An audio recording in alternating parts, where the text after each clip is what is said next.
front of me is VIVO X300 FE, and today I would like to show you how you can change display refresh rate.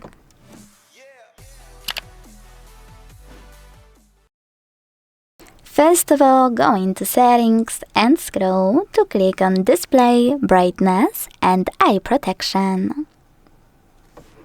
Now scroll and this time select screen refresh rate available here.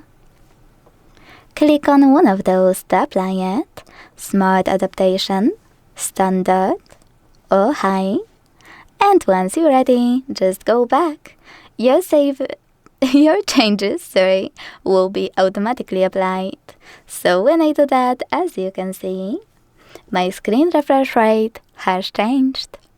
Thanks so much for watching. If you enjoyed this video, leave a like, comment and subscribe. Bye!